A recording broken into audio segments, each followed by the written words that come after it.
Are you struggling for consistency in your sim racing? Does your iRating look like a roller coaster? If so, we have good news for you. The way to get more consistent is to first understand what you're doing differently than the professionals. And VRS is the answer. With our competitive subscription, you will have the telemetry, setups, tutorials, and everything else you need to fully analyze your driving. Our data packs and the ability to compare your driving with the best in the world will show you exactly where to adjust your inputs, change your driving line, and shave seconds off of your lap times. And our powerful and precise Direct Force Pro wheelbase and precision pedals are being used by some of the world's best drivers. All these champions agree that VRS hardware is not just the best on the market, it's also priced well below the competition. So if you're looking to upgrade to direct drive and the best pedals in sim racing, VRS is your answer. If you want to get better, get faster,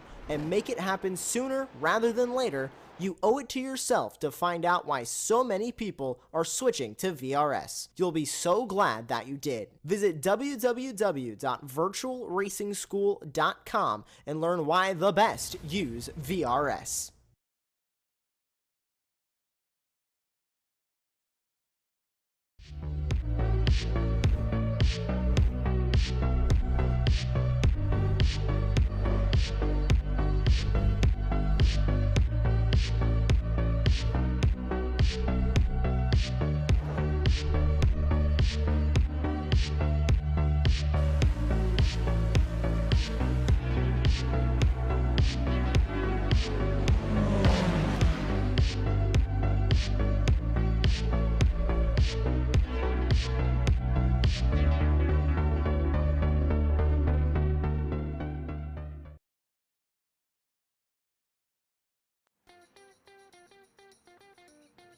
Watkins Glen, the spiritual home of road racing in the USA, with crowds flocking to see top-level racing here since the 1940s.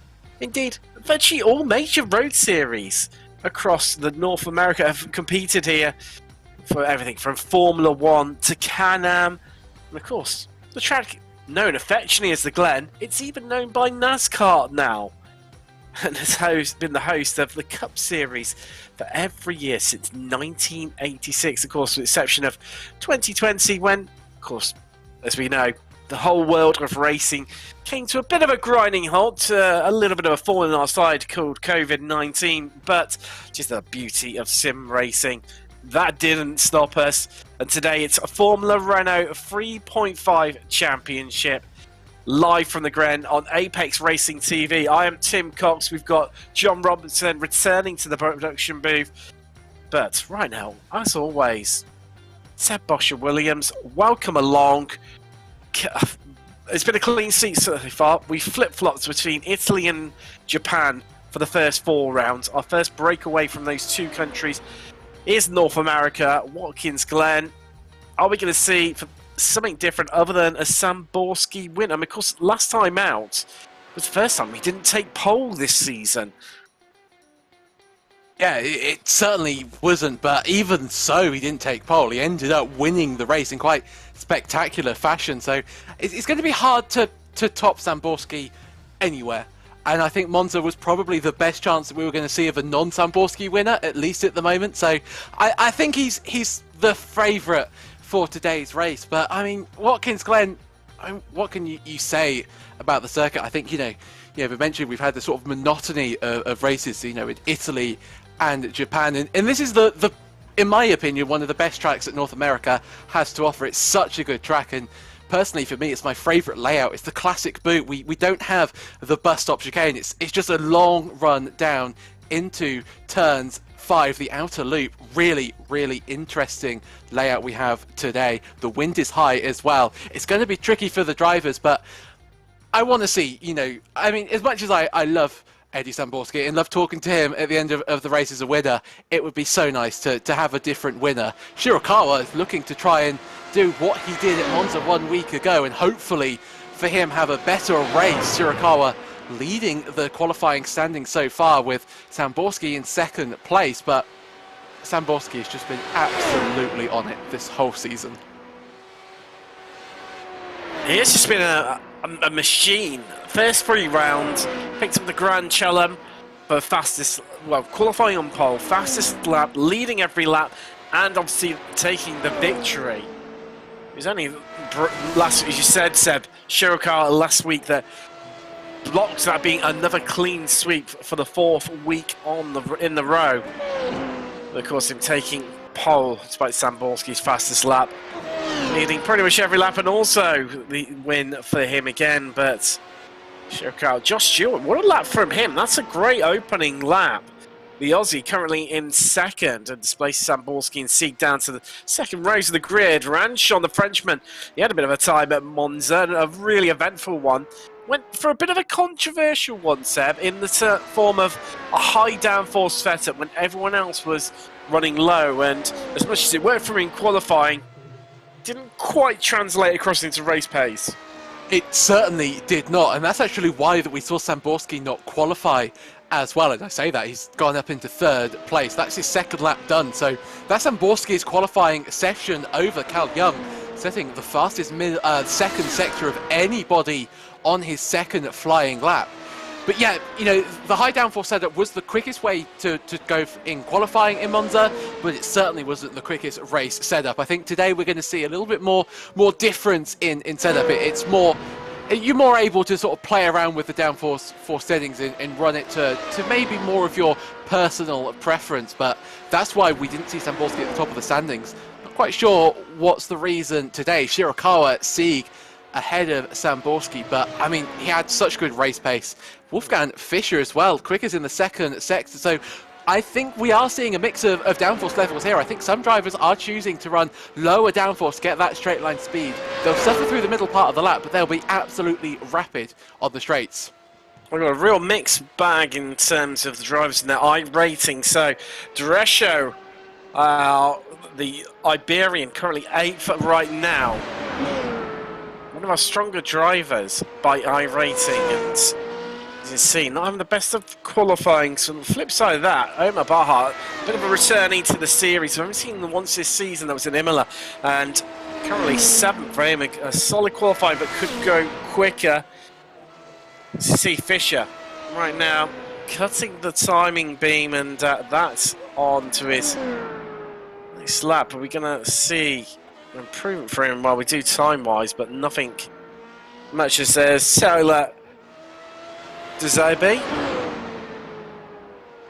Currently on a 128.97 in 14th, 7th row of the grid. He heads around the penultimate corner here at Watkins. Looking up on the inside there. You see it's a slingshot, skim the wall on the outside and across the line. What are we going to see from him? Well, it's an improvement up into 12th. Great stuff from him, 128.69. And looking at it, I think that's qualifying done and dusted. And Shirakawa doing it in just the 1 lap. That's all it took for him. 128.12. That was good enough for pole. Stewart only 1/100th of a second behind him. In fact, our top 3 of Shirakawa, Sieg and Samborski, all separated by 0.04 of a second in total. So that's from Shirakawa to Samborski, 1st to 3rd. Ridiculously tight stuff, Seb. Ridiculous. Ridiculous, I think, is the perfect word to use. Shirakawa, interestingly, choosing only to do 1 qualifying lap. He did exactly the same at Monza as well. So clearly he's happy enough with his 1 lap pace. Maybe he feels that he can get the best out of the car on lap 1, and there's no point really going for another lap. It's just not going to improve. As we switch towards the race session now, and we have your grid for Formula 3.5 Championship at Watkins Glen. You do indeed. Shirakawa claims pole for the 2nd week in a row. Well, congratulations to him. With Jason Sieg, the Aussie, joining him on the front row. Great last-ditch lap from him in qualifying. Samborski, he's joined by Aussie Josh Stewart on the 2nd row of the grid. Brett Cal Young, he's got Frenchman Ranchon alongside him on the 3rd row. And then we've got Baha and Duresho. A bit further down maybe than we would expect to see them. Now on the 4th row of the grid. Keenan Crespo, they're going to round out your top 10, featuring 3 Americans and 3 Aussies. There we go. On to 11th, that is Dennis Cornu, Tyler Stuzebi. What a last-ditch qualifying from him. So we haven't seen too much in Formula 1 3.5. It'll be interesting to see how he gets on. Down the Gallus, he's got Philip Hillard for company with Dylan Freckleton and Shane Lambert running at the penultimate row of the grid, with the final row being made up with Wolfgang Fischer and Jari Kulmanen, taking up to 18th place, 18-car grid. Oh, this is going to be an absolute cracker. It's going to be all about the slipstream as well, Seb, I get the feeling. It certainly is, especially now that we don't have the bus stop chicane. It's all about slipstream. It's all about who has trimmed out their car enough. And it looks like, you know, the drivers that took a lower downforce setup in qualifying didn't have the one lap pace. But are they going to have more raceability? Have they decided to take that low downforce setup? So many questions, so many unanswered questions. But we're going to find it all out in this race. It's going to be one to stick around for.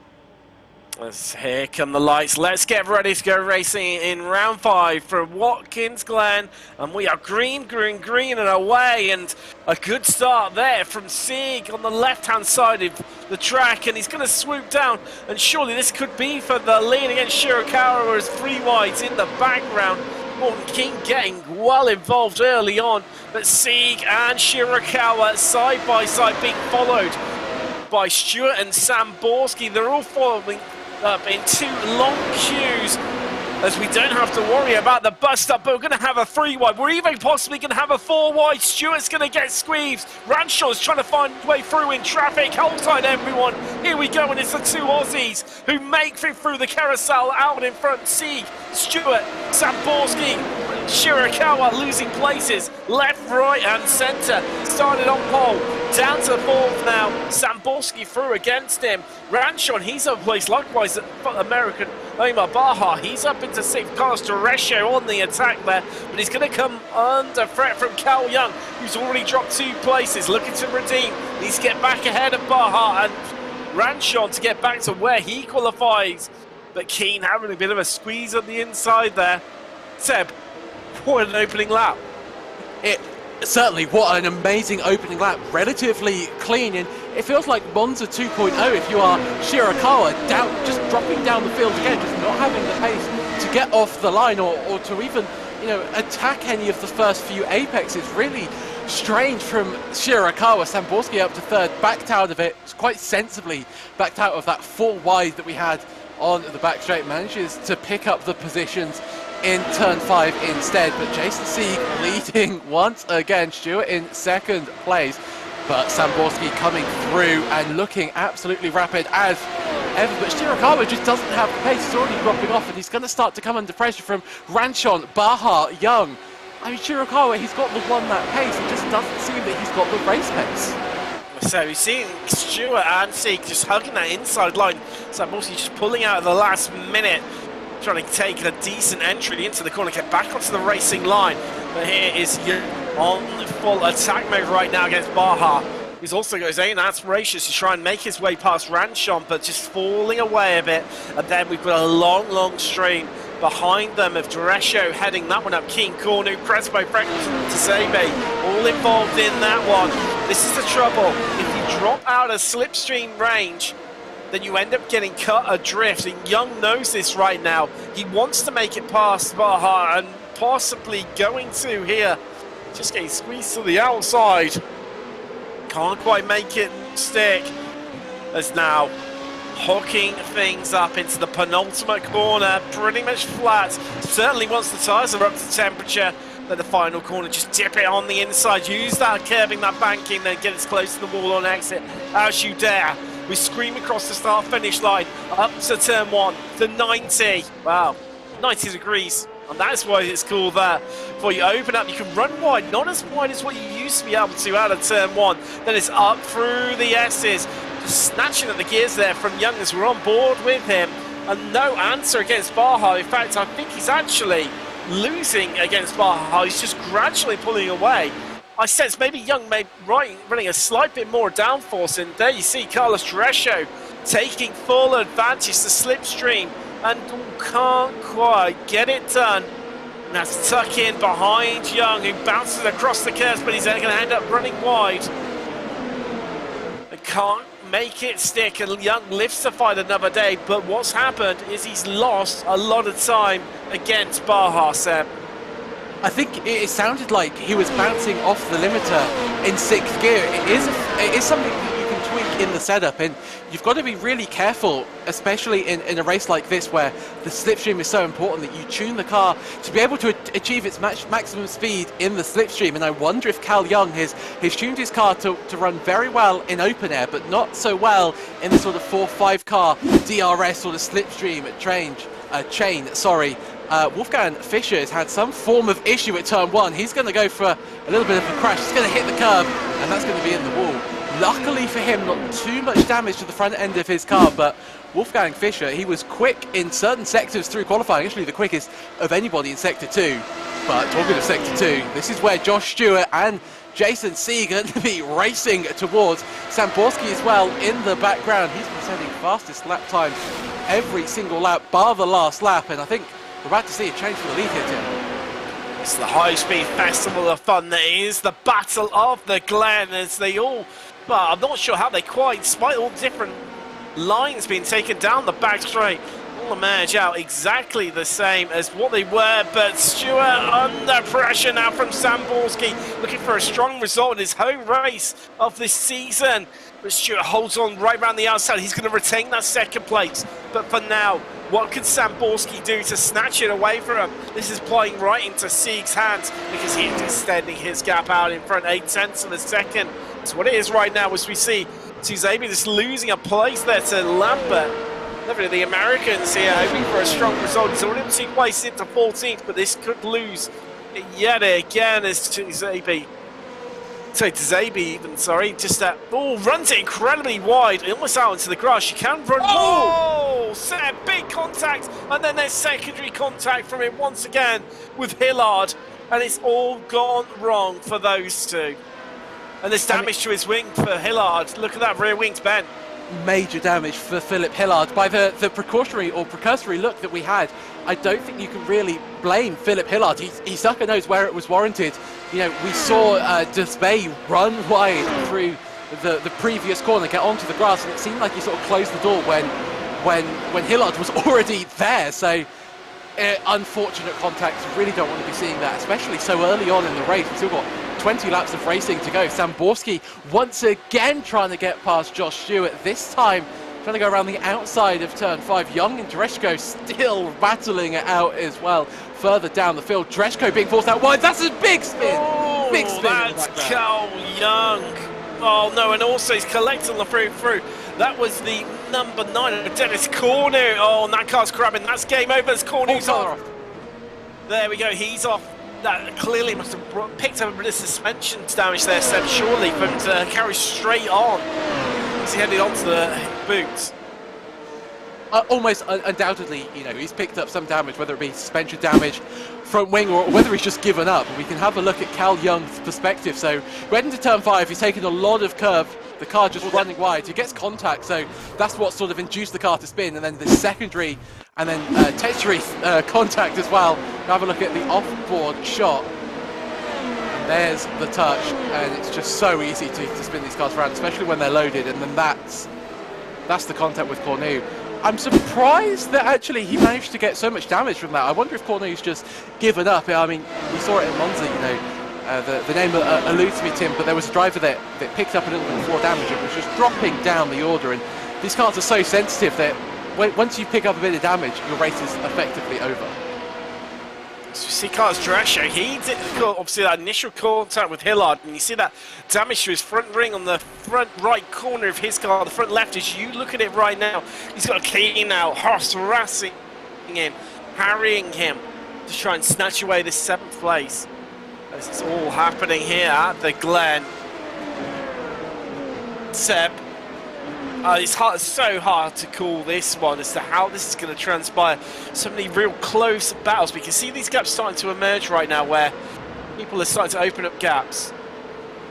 Yeah, and that's the crucial thing to do in the early stages of a race that's so dependent on slipstream and keeping yourself within that slipstream range. If you are the car ahead, you need to use the tyres on the first few laps while they've got peak grip to use that grip to get away from the cars, make yourself a little gap, and then start to worry about the tyre wear. And it's normally it's a different strategy to what you normally do at a track that's less slipstream dependent, where you sort of want to bring the tyres in naturally. You want to use the grip that's available to you and sort of deal with the consequences later on. Sieg sets the fastest lap of, sets his fastest personal best lap of the race, I should say. Stewart, though, very close in time. Actually, the top three lapping remarkably close together, and Shirakawa, Ranchon, Baja as well, not too far behind on pace, but slightly outside that slipstream window. But Samborski's got such a good run at the moment. Tim, he's going to go to the outside. He's tried this before, but I think Samborski, he's got so much extra speed that we're just going to see him simply drive around the outside of Stewart. And just as I said that, he decides to back off. But Ranchon at least got past Shirakawa, so we got the overtake right, just not necessarily on the right cars. That is the trouble with that camera angle, Seb. It is really, really deceptive, and it looks like some people are ahead, maybe when they aren't. It's a tricky, whoa! And talking about tricky there, Stuart Samborski nearly making contact, and Jason Sieg in our lead right now. Will be loving seeing this in his mirrors as the American digging deep to find a way past Stuart, who's just at the moment able to keep that number 4 Formula Renault 3.5 ahead of Samborski in the number 1 machine. But for how long? How much longer can he keep this up? So this is on board with Ranchon. This is going to be the overtake, Seb, that you guys spotted there against Shirakawa, and you can see the power of the slipstream there. Just walks up to the back of him, and not even a defense from Shirakawa, who's definitely got that 1 lap pace there. We've seen it this week and last week with those two pole positions in order, but unable to get it done, as this is looking back from Stewart. Wow! Against Samborski, that was on the previous lap. You can see just how close those two got, and they're at it. Here we go. We're at it again. The sequel of what I'm sure is going to be a long series of close racing between the pair of them, but that is the move done. Stewart went defensive, but it was to no avail. Samborski is ahead, already had the overspeed on the Aussie. Now digging deep because the gap to Sieg has really opened up. 1.1 seconds he has over these two, all because they're infighting is what has allowed the other Aussie on podium positions right now to get away from the pair of them. But equally, Seb, Ranchon hasn't quite been able to capitalise and catch up to the back of them. No, sort of Ranchon and Shirakawa, they sort of have the pace. So actually they're starting to catch up now. I wonder if Stewart sort of didn't let Samborski by, but wasn't so aggressive with his defensive maneuvers. Because I think, we saw Stewart move across on Samborski. That was a little bit late from Stewart. You'd have to sort of concede that. It was just too late. Samborski was entitled to some room, and Stewart simply just didn't give him any, and so I think Stewart sort of admitted that and kind of let off the throttle. But I'm interested actually to see Josh Stewart's pace, because his last lap was 1 minute 30, and I wonder, Tim, has he picked up a little bit of floor damage with that contact? It wasn't a lot of contact, if any at all, but Stewart just doesn't have the pace. He's already dropping off the back. Now Ranchon is now within a second. He's dropping away. Is Josh Stewart from Samborski up ahead? So has Stewart damaged his car by a late defensive manoeuvre that he didn't need to do? I am not sure, but Samborski's got it all to do now. He's got to get past Sieg, and Ranchon clearly has the better setup this week. He had a lot of pace, a lot of natural pace at Monza, just didn't have the setup beneath him, but he's proven that he does today. And again, we're seeing Shirakawa just not being able to do anything in the race. Baja getting very close to the Japanese driver now, and I think it's going to be a question of if not when we're going to see Baja at least attempt to move on Shirakawa for 5th. I'm trying to have a good look in on Stewart's car, Seb, and I can't see any apparent damage, but like you say, he's losing a lot of time, and I think looking very slow from Gallus there as well, Seb. Yeah, it looks like a little bit of damage to the side pod, I think I saw. So this is coming into turn 7. So what's going to happen here, or the toe of the circuit, if you say the Watkins Glen boot. So that's a spinner ahead of him, and Gallus, so close to contact. Gallus quickly goes off the track to avoid any contact.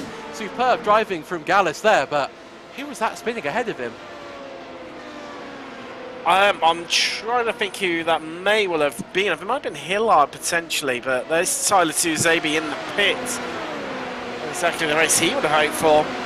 So we're seeing a battle here between Shirakawa. Another driver, Seb, suffering maybe with a bit of setups because after his great quality, tumbling down the order, now down to 6th place, down 5 spots. And we're only on that out of 25. And everyone's catching up to the back of him and breezing past him at such an early stage. I'm reminded of the Imola race where I think Shirakawa qualified really well and just fell through the field. And it's the same at Monza and it's the same here at the moment. He's just not... I don't know, I don't know if it's set up, I don't know if it's just his driving style naturally suits a one-lap pace more. I mean, you know, different drivers will practice different things. You have your sort of your different sim races, you have your hot lapper sim races that, you know, that can get the best out of the car on one lap, but maybe struggle to consistently lap it, you know, 98% pace. And you've got others that are absolutely rapid over a stint, but just cannot for the life of them gain any sort of good qualifying time. I think I fall more into the second category. My qualifying attempts are normally pretty shocking. So I wonder if Shirakawa is just naturally a better qualifier. Sieg, 1 minute 30 flat. Stewart now increasing the pace. He was actually quicker than Samborski on that last lap, Tim. So I think Stewart may be just wrong-footed by all that had gone on. He's got the pace back in the car. Baha, though, what a great return he's having to the series. He's been super quick, super consistent, and everybody we've spoken to has been super happy to have him back, and you can see why. He's absolutely supreme driver in dress code. Not too badly damaged after that contact, making a move on Morgan Keane. So they head down the back straight, swooping down there. That is the move done. These two have been battling out for a little time. Teresha will be happy to see the back of Keane if he can get away from him, because look at that gap to Shirakawa ahead. Some 3 seconds. But just what you were talking about a bit earlier on, about, funnily enough, this battle, while they've closed right up, it was 1.1 seconds between Sieg and Borski, now down to 3 tenths. The last lap alone. Samborski was 2 tenths quicker than Sieg, and this has been gradually reeling in the Aussie in. Stewart hasn't dropped off too much off the back of Samborski, so actually coming along for the ride. They got about just shy of 1.1 seconds. Then we've got Ranchon at Baha, Shirakawa, Duresho, Keane, Crespo, and Lambert going to round out your top 10 here on lap 12, out of 25, halfway mark of the race. A shout out to one of our sponsors, Virtual Racing School, if you're looking to improve your on-track performance. If 50 plus day packs, road and oval racing, centered track guys, data loungewear, and much more. You should check them out as we're checking out this overtake, and this could well be the change for the lead here as Stewart dips in behind Samborski on the right hand side of your screen. Sieg defensive on the inside, but it's not enough as Samborski swoops down, but Sieg trying to fight back, but I think it's been no avail, and that is the change for the lead step. And I hate to say it, but I don't think we'll be seeing the lead change, at least the previous iterations of, or previous races we've had. As soon as Samborski gets the lead, that's it, he's got it. Can Sieg find an answer? You have to say that at the moment, Stewart is looking the quicker out of himself and Sieg, so maybe they need to swap drivers around and a little bit of team orders, a little bit of, well, I'll try and see if I can attack him, and if we can't, then maybe we'll switch back, you know, like the Formula 1 teams do. Maybe it's time for a little bit of team orders, or maybe they're just agreeing that Samborski is quicker. I mean, the gap now 6 tenths of a second, and Samborski's only been in the lead for about a third of a lap so far. But Ranchon, look at him in the background in that bright green car. He's getting closer to the top 3. This is going to become maybe not a battle for P1, but certainly a 5-6-way car battle for P2. So we've still got lots of action. Miguel Crespo, I think, Tim, has had some form of issue out on the track. Crespo now down in 11th place. So something has happened to another one of our Australian drivers. Ranchon, though, I think he's looking pretty quick, and he's got a lot to prove after Monza, and I think today is where we're going to see it. You're not wrong there, Seb. And the Frenchman reeling in Sieg and Stewart right now, looking to step up onto the podium.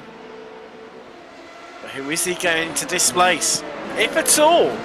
Will it be Sieg? Will it be Stewart? Baja's not too far behind either. He's only 8 tenths behind, and then Shirakawa, he's managed to stay on the tail of Baja. Despite that early pace not being that strong for the Japanese driver. Now being brought back into contention here at the Glen. And Stewart now starting to have Ranchon breathing down his neck, nearly loses on entry, just getting the rear left onto the grass on corner entry. Held it, look, and used it just to turn the car in really cleverly there, Seb. You always see, sorry, I was looking at the timing stands, just astounded by how quickly Zamborski's going at the moment. You always see that the drivers really use the track around them to gain time, whether it's to use the grass to cool for tyres maybe, or to use a curb to rotate the car. And grass as well is a preferred way of maybe giving yourself a little bit more turn in. Ranchon clearly struggling with it. A massive amount of understeer, through turn 1, almost drove clean off the track. Zamborski set a 1:29.299, and that was his quickest lap of the race. It's the quickest lap of anybody, and he did it without slipstream. So, you know, Sieg, Stewart, they've all been quick, but they've had the slipstream. Stewart and Sieg side by side. I think we're going to see a little bit of team orders here, Tim. Down the inside goes Stewart. Sieg fairly nicely concedes the position. That does look a little bit orchestrated, but watch this. Ranchon looking in. He wants a piece of this action, and he is almost pushing Sieg through turn 6. Well, the temperature levels have metaphorically turned up a few notches on the dial. It's getting hotter here in terms of the action at the Glen. This is really turning out to be the Battle of the Glen. Now we have a 5-way fight over the last 2 places on the podium. Stewart and Sieg currently hold that. Just seen a change for a second with Stewart getting ahead of Sieg. But what if Ranchon, Baja and Shirakawa got up their sleeve? Remains to be seen. We're about to head out on to lap 15, around the final corner, down to turn 1, where it's so crucial to get that epic exit, because that just sets you up, especially with no bus stop here, but the highest top all the way down the... Omar Baha there, so close to contact with Ranchon, but Ranchon in the wheel tracks of Jason Sieg. Wouldn't go 2 wide, if not 3 wide down the back straight. Here comes Omar Baha, but look at that, Ranchon picking up the slipstream, and actually Baha's in the no man's land at the moment. He's got no slipstream. That's allowed Shirakawa to get involved in the action. They're going to go 2 by 2 into turn 5. There's a little bit of contact there, or at least Ranchon getting a little bit sideways. Managed to survive, if they stay again somehow in the same order. Sieg, Ranchon, Shirakawa, Baha, your positions from 3rd down to 6th place. Baha, actually sorry, no, Shirakawa got past Baha. I do apologise, all that action going on. Ranchon needs to get past Jason Sieg, because actually you have to say Josh Stewart is able to match Eddie Zamborski, at least on this current lap. After Jason Sieg let Josh Stewart by, the gap has remained roughly the same. So Stewart has got the answer to Zamborski at the moment. It's all about whether he has enough pace to catch up and pass Zamborski. 10 laps to go. It could be a question of tyre management, all of different possibilities. I think Zamborski's got it, but we'll see. Baha, though, wanting to get past Shirakawa, but they need to sort of lose themselves as little time as possible, Tim, because their battle really is for 3rd place, and if they start squabbling, they're going to fall off the back of the train like we've seen so many times before. Let's not forget, Seb, as well, of course, we've got the DRSs, the 8 available to the drivers. It's also who's used what up. Unfortunately, we're unable to see that, but the drivers know what they've used up personally. As there goes Ranchon round the outside of Sieg, who goes to the defensive line, but it's going to be to no avail. I think this is for the taking. The Frenchman, is he going to swoop down across the front of Sieg? Well, runs in. Has he run in a bit too deep? What Sieg got in reserve? But he's going to be on the outside line here. Can he hold it in? He's out giving it. It's a good go. He's out onto the curbing. And here comes Shirakawa looking to follow through. Thinks against it. Backs out of it. Ranchon's in deep. Could lose a place to Shirakawa now. So it's constantly evolving. And somehow Sieg holds on to that 3rd place for now. There's just in the background there, Baha on the attack. That was superb driving by Jason Sieg. Really sort of he didn't allow Ranchon to get onto any part of the racing line that Ranchon would have wanted to get onto, but Baha now really close to Shirakawa. And if you are Shirakawa, you need to be looking at Jason Sieg and going, that's how I defend the position, because he gave Ranchon just enough room, but no more than necessary. He squeezed into the outside of turn 6, allowed him, or delayed his turn in. Superb defending, really clean as well. Formula 3.5 delivering once again, Tim. For our drivers right now, maybe all they need is something like SDK Gaming, where they can have a live virtual HUD to iRacing, show timing towers, enhanced relevant boxes, mini maps, fuel calculators, and much more, Seb. And let's not forget, we use them to broadcast all of our leagues. We provide all the graphics here at Apex Racing TV. Hashtag just saying for you, Seb. Just saying. Hashtag just saying, and of course, you can do so much customability with SDK Gaming as well. You can get sort of, you know, we've managed to, well, you can customize it to look like anything you want. Daniel Gallus is making some moves. That's on Lambert. Say making some move. It feels like Gallus and Lambert have been attached at the hip for most of this race so far. Gallus got the better of Lambert at the moment.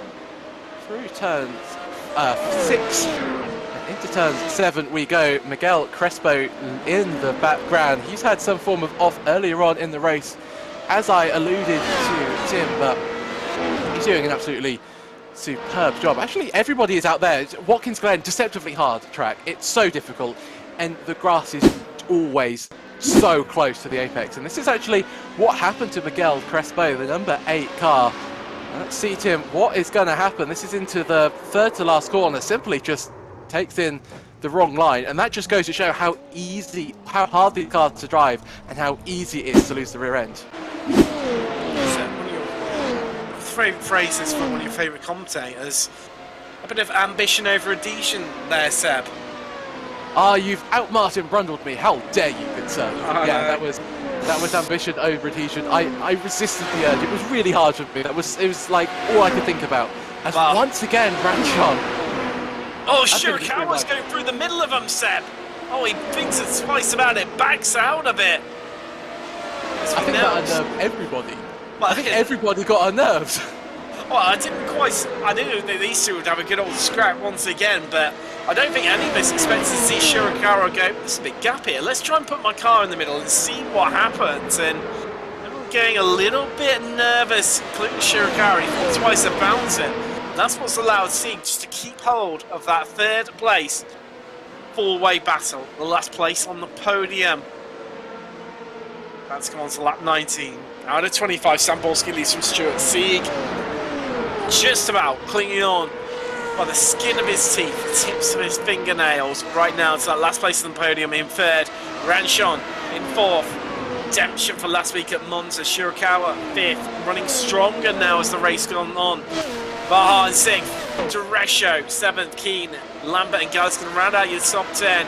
There is Omar Baha, hot on the heels of Shirakawa. So who is going to turn up in the lead of this little quartet?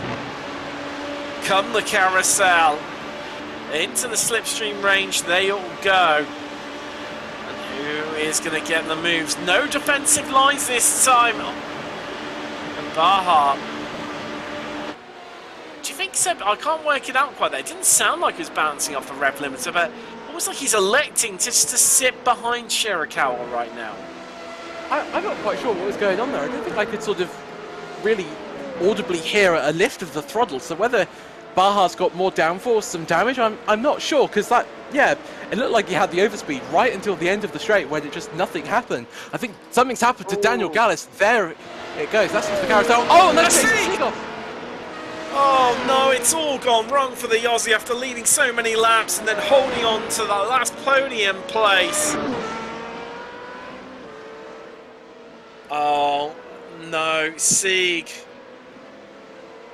That now means Ranchon has been promoted to the podium places. Here's the replay. Let's check out how it happened. And I have a feeling he's going to lose the rear all by himself. There we go, Sam. And managed to keep it out of the wall. That was a great result, but lost so much time just having to do a 3.10 just to get the car pointing away from the from the wall, Seb, and gotta feel fatigue. Just can't seem to catch a break this season. No, and you can't even blame anybody else for that spin. It was simply just too much throttle, too much rear torque demand from the tyres, and the tyres simply went, no, not having that. So, see, nobody else to blame. He had such a good defensive campaign, but now look at this. Ranchon now is the cork in the bottle, as it were. Shirakawa, Baha all have this slipstream, this advantage in terms of pace and straight line speed. It makes you feel so quick when you're behind another car. You think, I could be running, 6-7 tenths quicker a lap, but then you get into the lead and you go, actually no, I'm fairly the same pace. It's the slipstream. It's so powerful, especially at a track like Watkins Glen, especially now that we don't have the bus stop chicane. Shirakawa could yet be on for a podium. I think he needs to play his cards right, bide his time, get, sort of almost set Ranchon up for a move on the last lap, as long as he can keep Baha behind him. It's a really strategic race, this. And, Stewart and Zamborski, the gap is increasing, but don't sort of hold out hope that that's going to stay the same. I just have a feeling that, well, Zamborski has just set the new fastest lap, but I have a feeling that Stewart's got something up his sleeve. Wow, look at this, ever so close to the 128, 129.03. Zamborski going for yet another fastest lap of the race. To join his collection and lockout of fastest laps of this season. But here's Ranchon, and oddly, indifferent to what we've seen earlier this season, Seb, he's decided to not go for the defensive line, and Shirakawa says, thank you very much, I'll have that place from you. And building back into this race bit by bit is the Japanese driver, started on pole, now back up into third. Yes, has been helped by a few incidents along the way, Seb, but you've got to be there to take those opportunities when they're presented to you. Certainly have, and I wonder if Shirakawa's just got this really sort of extreme tyre preservation management at the start of the race, and it sort of pays dividends at the end. But I know either Shirakawa has got the pace over Ranchon, or is Ranchon playing the long game here? He's doing what I was saying Shirakawa should do: stay behind, be the second car in the train before the last lap, so you can make the move and you can get past. But Ranchon wide at the penultimate corner. Now Baha's getting involved in this fight. I think Ranchon's sides might have just simply fallen off the cliff. Omar Baha in 5th place at the moment. I think he's about to be promoted into 4th place. Let's find out, because he is right in slipstream range. Has he timed it to perfection though? Coming up through the S's. Ranchon punching a hole in the air for the American, who dips out, dips back in again. He's going to give it another go. Ranchon defensive, but squeezes Baha. They almost bang wheels down the straight. And here we go into the carousel, side by side, tight and as close as you dare, as Baha swooping round against Ranchon. And they still remain identically side by side. Is that a bit too deep from Ranchon? Well, it's to no avail, because Baha's rear end went away from him. That's going to hit the wall. Well, you're not wrong. Oh no, Seb. Oh, this is, I don't want to look. Wow, that could have been a disaster. It really could have been disastrous. We saw something quite similar earlier on today in the ARA Formula 4 Championship. I was having flashbacks there, but Omar Baha just avoids any more disaster. But I'm not quite sure what spun out the car, to be honest, for Omar. It looked like he went a little bit deep. He was a little bit ambitious, but, well, ride on board now and find out, Tim. He's going to send it to the inside. Is he going to touch the curb? So he's just lost the rear. He's just too much speed in. He had a little bit of a snap of oversteer. He tried to save it, and that sort of broke traction for the rear even more. And now we're going to see... I mean, it's really difficult to spin turn these cars, so he's hit the wall, as I said, and now... I mean, you're kind of blind at this point, Tim. I mean, at least in sim racing we have the relative box, but as I was saying, that was... as we were both saying, and you were looking away from your screen, that was so close to utter disaster there. It was... I believe it was Lambert and Crespo who were coming flying through there and nearly collected Baha, who they sniffed the podium. It's now down to 11th. There's Crespo trying to make his way past Lambert. Lambert's had a cracking race. He's up 8 places. Your highest climber here today. The American going strong in his home round of the season. Of course, we won't be visiting America again for the rest of the season. Next time up, it is Okayama. Another return to Japan. 3rd time in the opening 6 rounds we would have been in the land of the rising sun. And right now, can Crespo rise again and get himself up into 8th place?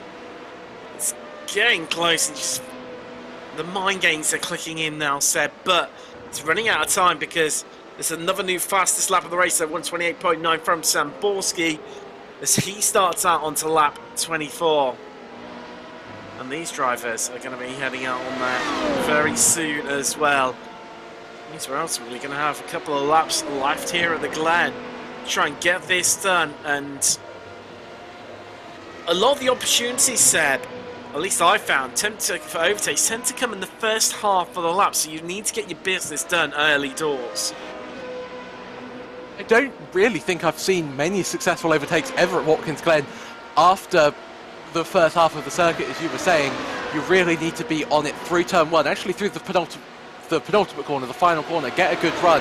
Exactly what Miguel Crespo's done at the moment, and that sets you up for the back straight. He's side by side with Shane Lambert, and you're saying that Lambert's had a great race, and he really has. He's now up 7 positions. Make that 8 again as he sends it to the inside, defends beautifully from Miguel Crespo. Crespo's going to have to find another way through. Thinks about diving to the inside. We saw that didn't really work out for Omar Bahar, and it didn't work out for Miguel Crespo, albeit for slightly different reasons. But Lambert has just been falling down the order this entire race, but he's had a good start. He's just not had the pace, but he's had his wits about him, and that's what you need when you get to these top split races. And of course, he's got a silly amount of pace to begin with. All of these drivers are really, really superb drivers. And you know what I said about Stewart having something in his pocket? I think I'd like to rescind that statement at the moment, Tim, because Samborski has just been, been absolutely rapid. Yes, but Stewart going in 10th quicker than Samborski on the last lap, or the previous lap, but the white flag has flown here at Watkins Glen. The final lap, the final tour, and Samborski leading by 4.5 seconds. Shirakawa, he is into that last podium position even. 8 tenths clear of Ranchon. That's still not decided. Looks like this position is still not up for grabs. Crespo getting his business done, but can Lambert fight back? As we said, most of the opportunities are done and dusted now. Can Lambert double dip into the slipstream and fight back against the Australian? He's going to have his work cut out around the outside. Look for the switchback maybe, but Crespo's got that one covered off like a dream. We descend now into the boot, but there is your leader. 2 corners left, and that's all that stands between himself and a clean sweep of victories in the first opening 5 rounds of the iRacing Formula Renault 3.5 Championship, with a wave of the checkered flag from Barney. Samborski takes the victory with the new fastest lap of the race. The boot as well. Stewart finishes in 2nd. Shirakawa is going to pick up that last podium place, his first time on the podium this season, after picking up the pole position in the last 2 rounds. So, no redemption for him. For definite, C crosses the line in 7th. Gutted for him. It could have been him on the podium. Crespo beating out Lambert in the end. Freckleton, he's had a quiet race. I haven't mentioned him really, but he's climbed up 5 places. What a result for the Brits. That's Daniel Gallis, his spin costing him dearly. Emma Baha just coming across the line. Another one whose spin demoted him down the grid. Down in 12th. A race to forget for the American. He won't like. Yeah, sorry. I was just thinking about Omar Bahar and how close we came to an absolutely almighty accident. And yeah, I think he won't want to. He won't want to watch that one back. I don't think. No, I don't think he will at all. But for the second week in a row, Our top 2 steps of the podium were filled by exactly the same drivers, and in fact, we've had 3. The top 2 have been exactly that order, Samborski and Stewart, for 3 out of the 5 rounds so far. Nice little stat for the They're the new Hamilton and Verstappen, Samborski and Stewart. Well, because it's only Fuji at round 3 where Stewart hasn't featured on the podium this season. But let's take you through your classified results here from Watkins Glen in the iRacing Formula Renault 3.5 Championship. Samborski taking the victory and the fastest lap of the race to boot. Josh Stewart on the second step for the 2nd week in a row. And for the first time this season, Yuki Shirakawa take a bow because he has climbed that last podium place. Ranchon, in the end, couldn't quite provide an answer to Shirakawa after holding onto that 3rd place for a little while. Duresho finishes 5th. Keen, 6th. Sieg, after leading for quite a few laps, demoted to 3rd. Held that for a while, and that spin just costing him so dearly. Really feel for him. 7th in the end for him. Crespo beating a Lambert to finish in 8th. With Freckleton, he's going to round out the top 10. Daniel Gallis in 11th, Baha 12th. Another one who was going for that last place on the podium. But in the end, a spin from him as well. Season finisher all the way down the order. Jari Kulmanen, finished driver, who haven't seen too much of this season. Good result for him in 13th. Wolfgang Fischer, another one, finishing in 14th place. Those 2 at 5 and 3 places, respectively. Then Philip Hillard, the innocent bystander in a bit of contact, finishes in 15th, and then into our retirees. Tyler Dizabi, we lost on lap 9. Kel Young, we lost on lap 5. And Dennis Cornu, we lost all the way back on round 4. But let's have a bit of a chat to some of our drivers. And first off, I've managed to grab for us, well, what can we say? Eddie Samborski joins us in the commentary booth. It's just getting a bit boring for yourself, almost. Another fastest lap to the collection, and you've won every round so far this season. It's only the poles from Shirakawa that stopped you from having a clean sweep of pole, fastest lap, leading every lap, and of course the victory so far this season. Yeah, hats off to Jason and Yuki. They put a better lap together. My optional was in the 28s, I think. I forgot what I qualified at. Let me look. Yeah, 27.8 or 27.9.8, something like that. So I didn't have a perfect lap, and that's what happens. I mean, the series is competitive. You can't let your guard down. I mean, yesterday in the practice race, I hit the grass and crashed out. Lap 2. I mean, just a little bit of understeer, you hit the grass, and woof, that's all it takes. So, congrats. I mean, they deserve it. They put a great lap in. You're saying qualifying was incredibly close. I think it was around about 400ths of a second. It was all that separated the 3 of you, and obviously yourself being on that front row. Having said that, it was a bit of a tough battle in the early stages, but just put us inside the car of what what you were thinking and how you were trying to play it out. Obviously, the first lap, you were basically 2 long trains as you started the grid of 2 by 2. And was it a case of just biding your time in those early stages and waiting for the right gap to come available at the right time? Yeah, it was a little bit of everything. I agree that I had to wait. There was a couple of times where opportunity knocked. I attempted to pass on Josh. He wasn't having it. And that's his right. I mean, he doesn't have to just move over. Last week he explained to me he had to slow down, so it was a pretty easy pass. I don't know if that was in the SOF race or the practice race. I forget. But and I knew them guys were teammates, so I was counting laps in my head because obviously the car has 8 DRS uses, so I know 16 laps they can stay ahead of me. So I was relieved when I kept seeing them use them. So I was like, okay, I've got more time to work with. And then I just waited. I mean, I know from racing here that you have to mitigate your pace to a certain degree. You can't, use the tire up or you go backwards. So I was following them guys, and I was keeping their pace. And then about halfway through the race, I was like, all right, I want to go forward. So I started using the tire up. And then luckily for me, a lap that I wanted to pass Josh, he had a little bit of a mistake. So I just was like, okay, here we go. And then it was a few tense laps when Jason was bouncing between the second ahead of me and 1.1. And I, from racing the car so long, I kind of know where you need to be. So I had to burn a DRS there, and I was assuming he had like 4 or 5. And luckily, he just got a bad run. I turned one lap, and that was it. Once you slide the car, I know you have no grip. So I definitely seized the opportunity because you saw, he just went straight backwards after that. There's nothing you can do. No, there's definitely not, and then compounding him bad day after his spin as well. But another return to Japan, obviously, for the third time we would have visited there in 6 rounds for next week, Okayama.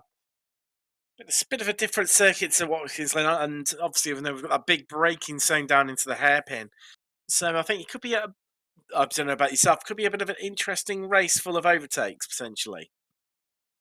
The midfield will be absolutely punchy till everyone crashes each other out, probably, because it is very tough to slow the car down appropriately into that hairpin, especially if you're trying to pass someone. Believe it or not, the inside line is probably safer, even though it's tougher to slow the car down. Because, if something happens, it usually goes outward over the track. It doesn't stay where you are. And I have a very good setup for Okayama. So I'm looking forward to it. It's a long race, too. It's about 38.5 minutes, so it's a good minute and a half longer than what you're used to. I definitely am sure. We're all looking forward to that and see if you can make it the 6th race win on a bounce. Well, that's Eddie Samborski. You'll win it here today at Watkins Glen. Seb, I understand you're standing by with someone you've spoken to quite a few times this season. You've managed to grab hold of our 2nd place driver, Josh Stewart. Certainly have. Tim, good evening, Josh. Once again, speaking to you, congratulations on getting on the podium. Gonna feel that you're as disappointed as last week that you're not on the top step. Hi Seb, hi Tim. Well, not as disappointed as last week. It was 3/10 at the line last week after leading 20 laps, so not quite as disappointed this week. No, I'm super happy to be on P2. As you saw, the field was really, really competitive, and here it's just if you can stay in the 1 second range, you just get towed around, and it's very hard to break that. So, big thanks to Jace. Like, he put in some very strong laps for the first half of the race, and it allowed me to not have to use so many DRS and just sit sort of behind him and get towed around and keep in front of Ed for that little bit longer. Hoping that the longer we stayed ahead, the more opportunities for mistakes behind, but they never materialized. And unfortunately, Jace ended up with a mistake of his own, which is a real big shame. But I'm really happy to be on P2, and it's thanks to the work of Jace, I think, that set me up for a good second half of the race. Yeah, and definitely that really helped you out. And we heard, Eddie Samborski talking about, the way that he was sort of watching you both use DRS ahead and sort of counting that, all right, after lap 16, I can start to make a move. And then when Eddie Samborski managed to get past both of you, was Jason willing to give you the position? Was it team orders, or were you just playing all quicker and you just knew that you could get past him? We had a very, very close call one lap. And then I was sort of within a couple tenths behind him, and he didn't have any DRS left. So he sort of said, look, go by one of the laps. So that's what I did, and tried to, help tow him and keep him ahead of Ludovic. So that was sort of the plan. So it was not so much move out of the way, I'm coming through, I've got pace. It was more I've got a few DRS in the tank, so I can help keep you in front of the guys behind. Interesting. So, you're sort of trying to maximize the team result. Doesn't really matter sort of what way round you are. Really interesting. We also heard Eddie Samborski talk about the tyres being really difficult. Did you struggle with the tyre wear out there as well? Yeah, absolutely. I think we're about 40-something degrees C on the track temp, and the first few laps you feel great and you can push hard, but then they drop off pretty quickly. So, I heard Eddie talk about it too. You just got to manage some of that tire usage, and I think that's might have what caused Jace to spin, just pushing that little bit hard through one of the corners, T6, heating the tires up, and then you just have no grip for the next corner. So I was very mindful of that throughout the race, and it's something pretty unique to this track. Like, these tires are pretty robust generally, but this track is really hard on them. Well, that's really interesting. And, you know, we were talking about Eddie Zamborski. I mean, he's got the pace at the moment. Do you know where he's quicker than you? Do you know what gives him, you know, these few tenths a lap? Or, I mean, asking all the tough questions here. I am sorry. Yeah. Look, we were teammates for a long time, and he just, I think over the last couple of years, he really stepped up. He put in a lot of hard work, a lot of practice, and it just comes with reps, you know. Over time, even myself, I know putting in more practice, you end up just being faster. So I think it's that. There's a few places where I can, you know, beat him over one lap. There's a few places I can get close, like, you know, we saw Monza and Montreal last season, and Silverstone, and, you know, a few places I can get there. But he's relentless over a race. It's sort of lap after lap, and rarely makes mistakes, but he made a big one yesterday and put it in the wall, but he doesn't often make those mistakes twice. So I was hoping, but, you know, that's not a real race strategy, is it? So keep practicing, I guess. It's not a dependable race strategy, certainly not. Well, That's true. Once again, thank you so much for coming to talk to us in the commentary box. Always interesting to hear your perspective. And yeah, I think Tim mentioned in commentary that this is the third time that it's been Eddie Zamborski with the win this season and you in second place. So you're both really consistent with your results, and it's good points. But I mean, for your sake and for us as viewers, it would be nice if you can, if the stars, you know, can align, or Zamborski makes a mistake and we can have a different winner. But congratulations, great racing by yourself as always. And once again, before we let you go, is anybody you'd like to give a shout out to at all? Yeah, of course. Thanks. Massive thanks to Downforce Racing, especially Jace. As I said, I don't think I'd be P2 without his work, not only during the race, but this week on setup. Big thanks to Miguel as well. Congrats to Yuki on P3. That was a good comeback there. Check out my YouTube. Just search Joshy Stewart, and I do some, you know, live streaming the day before this race, so you can catch me there. But thanks, guys. I won't be around next week, but hopefully catch you at a race soon. Cheers.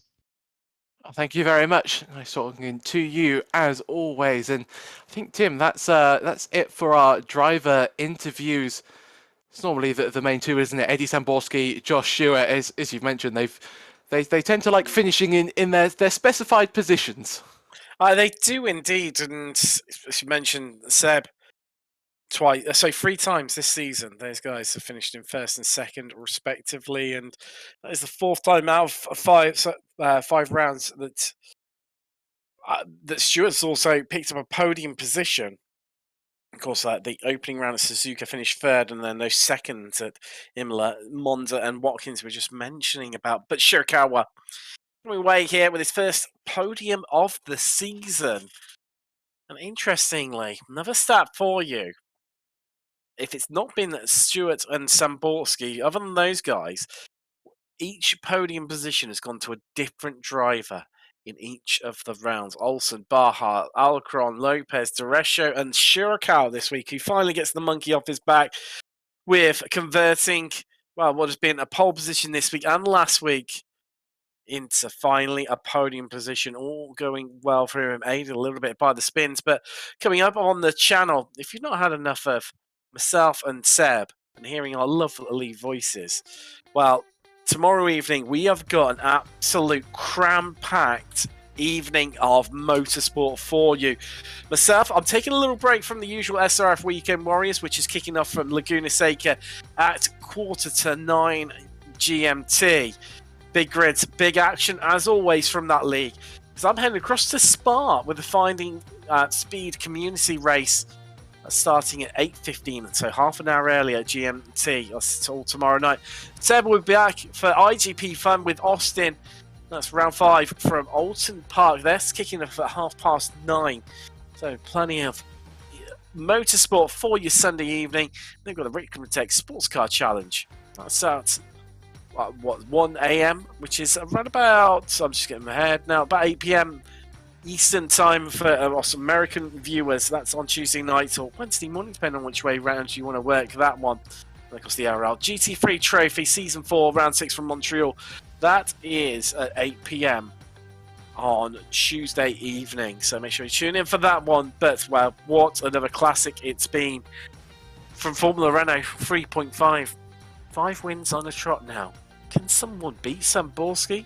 Tune in next week when we return from Japan at Okayama. See you then.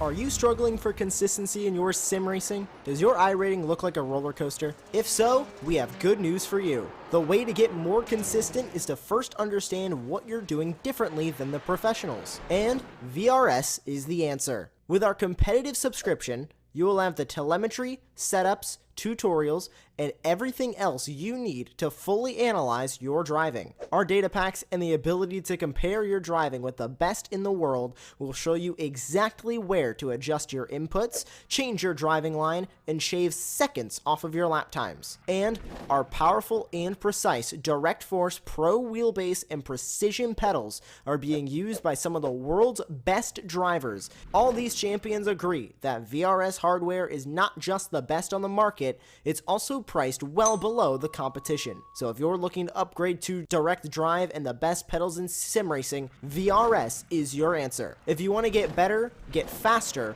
and make it happen sooner rather than later, you owe it to yourself to find out why so many people are switching to VRS. You'll be so glad that you did. Visit www.virtualracingschool.com and learn why the best use VRS.